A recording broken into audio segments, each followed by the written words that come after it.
राजेंद्र यादव की प्रसिद्ध कहानी जहाँ लक्ष्मी कैद है। जरा ठहरिए। यह कहानी विष्णु की पत्नी लक्ष्मी के बारे में नहीं, लक्ष्मी नाम की एक ऐसी लड़की के बारे में है जो अपनी कैद से छूटना चाहती है। इन दो नामों में एक ऐसा भ्रम होना स्वाभाविक है, जैसा कि कुछ क्षण के लिए गोविंद को हो गया था। एकदम घबराकर जब गोविंद की आंखें खुली तो वह पसीने से तर था और उसका दिल इतने जोर से धड़क रहा था कि उसे लगा कहीं अचानक उसका धड़कन बंद न हो जाए। अंधेरे में उसने 5-6 बार पलकें झपकाई। पहली बार तो उसकी समझ में ही नहीं आया कि वह कहाँ है, कैसे है। एकदम दिशा और स्थान का ज्ञान उसे भूल गया। पास के हाल की घड़ी ने एक ऐसा घंटा बजाया तो उसकी समझ में ही नहीं आया कि वह घड़ी कहाँ है, वह स्वयं कहाँ है और घंटा कहाँ बज रहा है। फिर धीरे धीरे उसे ध्यान आया। उसने जोर से जो अपने गले का पसीना पोंछा और उसे लगा उसके दिमाग में फिर वह खट खट खट गूंज उठी जो अभी गूंज रही थी। पता नहीं सपने में या सचमुच ही। अचानक गोविंद को ऐसा लगा जैसे किसी ने किवाड़ पर 3-4 बार खटखट की हो और बड़े गिड़गिड़ा कर कहा हो, मुझे निकालो, मुझे निकालो। और वह आवाज़ कुछ ऐसे रहस्यमय ढंग से उसके आकर उसकी चेतना को कोचने लगी कि वह बौखला कर जाग उठा। सचमुच ही वह किसी की आवाज़ थी या महज उसका भ्रम। फिर उसे धीरे धीरे याद आया कि यह भ्रम ही था और वह लक्ष्मी के बारे में सोचता हुआ ऐसा अभिभूत सोया था कि वह स्वप्न में ही छाई रही।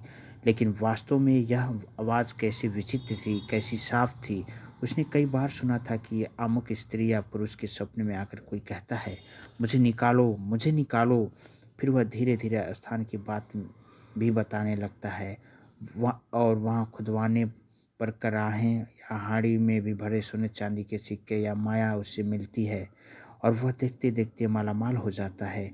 कभी कभी ऐसा भी हुआ कि किसी अनाधिकारी आदमी ने उस द्रव्य को निकालवाना चाहा तो उसमें कौड़िया और कोयले निकले या फिर उसके कोड़ फूट आया या घर में कोई मृत्यु हो गई। कहीं इस तरह धरती के नीचे से उसे कोई लक्ष्मी तो नहीं पुकार रही है। और वह बड़ी देर तक सोचता रहा। उसके दिमाग में फिर लक्ष्मी का किस्सा साकार होने लगा। वह मोहाच्छन्न सा पड़ा रहा। दूर कहीं दूसरे घड़ियाल ने फिर वह एक घंटा बजाया। गोविंद ने से अब नहीं रहा गया। रजाई के चारों तरफ से बंद रखे हुए ही बड़े संभाल कर उसने कुहनी तक हाथ निकाला। लेते ही लेते अलमारी के खाने से किताबें कॉपियों की बगल से उसने अधजली मोमबत्ती निकाली। वहीं कहीं से खोज कर दिया सलाई निकाली और आधा उठाकर ताकि जाड़े में दूसरा हाथ न निकालना पड़े। उसने 2-3-4 बार घिसकर दिया सलाई जलाई, मोमबत्ती रोशनी की और पिघले मोम की बूंद टपक कर उसे दावत के ढक्कन के ऊपर जमा दिया। धीरे धीरे हिलती रोशनी में से उसने देख लिया कि किवाड़ पर पूरे बंद है और दरवाजे के सामने वाली दीवार में बने जाली लगे रोशनदान के ऊपर दूसरी मंजिल से हल्की हल्की जो रोशनी आती है वह भी बुझ चुकी है। वह सब कुछ कितना शांत हो चुका है। बिजली की स्विच आदि उसके तख्त के ऊपर ही लगा था, लेकिन एक तो जाड़े में रजाई समेत या दूसरे छोड़कर खड़े होने का आलस्य, दूसरे लाला रूपाराम का डर। सुबह के ही कहेगा, गोविंद बाबू बड़ी देर तक पढ़ाई हो रही है आजकल, जिसका सीधा अर्थ होगा कि बड़ी बिजली खर्च करते हो। फिर उसने चुपके से, जैसे कोई उसे देख रहा हो, तकिए के नीचे से रजाई के भीतर ही भीतर हाथ पर बढ़ाकर वह पत्रिका निकाल ली और गर्दन के पास से हाथ निकालकर उसने 47वें पन्ने को 20वीं बार खोलकर बड़ी देर घूरता रहा। 1 बजे की पठानकोट एक्सप्रेस जब दहाड़ती हुई गुजर गई तो सहसा उसे होश आया। 47वें और 48 जो पन्ने उसके सामने खुले थे उनमें जगह जगह नीली स्याही से कुछ पंक्तियों के नीचे लाइनें खींची गई थी। यही नहीं, उस पन्ने का कोना मोड़कर उसने लाइनें की तरफ विशेष रूप से ध्यान खींचा गया था। अब तक गोविंद उन या उनके आसपास की लाइनों को 20 बार से अधिक घूर चुका था। उसने संकित निगाहों से इधर उधर देखा और फिर एक बार उन पंक्तियों को पढ़ा। जितनी बार वह उन्हें पढ़ता उसका दिल एक अनजान आनंद के बोझ से धड़क कर डूबने लगता और दिमाग उसी तरह भन्ना उठता जैसे उस समय भन्नाया था। जब यह पत्रिका उसे मिली थी, यद्यपि इस बीच उसकी मानसिक दशा कई विकट स्थितियों से गुजर चुकी थी, फिर भी वह बड़ी देर तक काली स्याही से छपे कहानी के अक्षरों को स्थिर निगाहों से घूरता रहा।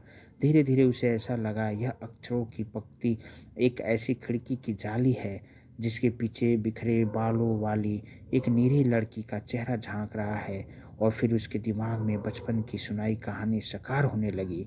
शिकार खेलने में वह साथियों का साथ छूट जाने पर भटकता हुआ एक राजकुमार अपने थके मार्द घोड़े के बिल्कुल वीरान में समुद्र के किनारे बने एक विशाल सुनसान किले के नीचे जा पहुंचा।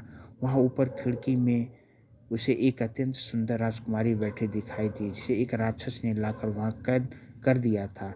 छोटे से छोटे विवरण के साथ खिड़की में बैठी राजकुमारी की तस्वीर गोविंद की आंखों के आगे स्पष्ट और मूर्त हो गई, और उसे लगा जैसे वह राजकुमारी उन रेखांकित छपी लाइनों के पीछे झांक रही है। उसकी गालों पर आंसू की लकीरें सूख गई हैं, उसके ओंठ पड़पड़ा गए हैं, चेहरा मुरझा गया है, और रेशमी बाल मकड़ी के जाल जैसे लगते हैं। जैसे उसके पूरे शरीर से एक आवाज निकली, मुझे छुड़ाओ, मुझे छुड़ाओ। गोविंद के मन में उस अनजान राजकुमारी को छुड़ाने के लिए जैसे रह रहकर कोई कूदने लगा। एक आध बार तो उसकी बड़ी प्रबल इच्छा हुई कि अपने भीतर रह रहकर कुछ करने की उत्तेजना को वह अपने तख्त और कोठरी की दीवार के बीच में बची 2 फीट चौड़ी गली में घूम घूम कर दूर कर दे। तो क्या सचमुच लक्ष्मी ने यह सब उसी के लिए लिखा है? लेकिन उसने तो लक्ष्मी को देखा तक नहीं। अगर अपनी कल्पना में किसी जवान लड़की का चेहरा लाए भी तो वह आखिर कैसी हो। कुछ और भी बातें थी कि वह लक्ष्मी के रूप में एक सुंदर लड़की के चेहरे की कल्पना करते डरता था। उसकी ठीक शक्ल, सूरत और उम्र भी नहीं मालूम उसे। गोविंद यह अच्छी तरह जानता था कि यह सब उसी के लिए लिखा गया है, ये लाइनें खींचकर उसी का ध्यान आकृष्ट किया गया है। फिर भी वह इस अप्रत्याशित बात पर विश्वास नहीं कर पाता था। वह अपने को इस लायक भी नहीं समझता था कि कोई लड़की इस तरह उसे संकेत करेगी। यूं शहरों के बारे में उसे बहुत काफ़ी सुन रखा था, लेकिन यह सोचा भी नहीं था कि गांव में इंटर पास करके शहर आने के एक हफ्ते में ही उसके सामने एक सौभाग्यपूर्ण बात आ जाएगी। वह जब जब इन पंक्तियों को पढ़ता तब तब उसका सिर इस तरह चकराने लगा जैसे किसी 10 मंजिल मकान के नीचे झांक रहा हो। जब उसने पहले पहल ये पंक्तियां देखी थी तो इस तरह उछाल पड़ा था जैसे हाथ में अंगारा आ गया हो। बात यह हुई कि वह चक्की वाले हॉल में ईंटों के तख्त बने चबूतरे पर बड़ी पुरानी कांच की संकुचकी के ऊपर लंबा काला पतला रजिस्टर खोले दिन भर लड़का राम स्वरूप उसके पास आ खड़ा हुआ। यह लड़का एक फटे पुराने चेस्टर की, जो साफ ही किसी बड़े भाई के चेस्टर को कटवा कर बनवाया गया होगा। जेबों में दोनों हाथों में ठूंसे पास खड़ा होकर उसे देखने लगा। गोविंद जब पहले ही दिन आया था और हिसाब कर रहा था, तभी वह लड़का भी आ खड़ा था। उसका दिन लाल रूपाराम भी थे उस दिन लाल रूपाराम भी थे, इसलिए सिर्फ यह दिखाने को कि वह उनके सुपुत्र को भी काफ़ी रुचि रखता है, उसे नियमानुसार नाम, उम्र और स्कूल क्लास इत्यादि पूछे थे। नाम रामस्वरूप, उम्र 9 साल, चुंगी प्राइमरी स्कूल में चौथे क्लास में पढ़ता था। फिर तो सुबह शाम को गोविंद उसे चेस्टर की छाया से ही जाने लगा। सख्त देखने की जरूरत ही नहीं होती थी। चेस्टर के नीचे नेकर पहने होने के कारण उसकी पतली टांगें खुली रहती। वह पाँवों में बड़े पुराने किरमिच के जूते पहने रहता, जिनकी फटी निकली जीभों को देखकर उसे हमेशा दुम कटे कुत्ते की पूंछ का ध्यान हो आता था। थोड़ी देर उसका लिखना ताकते रहकर उस लड़के ने चेस्टर के बटमों के कसाव और छांटी के बीच में रखी पत्रिका निकाल कर उसके सामने रख दी और बोला, मुंशी जी, लक्ष्मी जीजी ने कहा है मुझे कुछ और पढ़ने को दीजिए, अच्छा कल देंगे। मन ही मन भन्ना कर उसने कहा।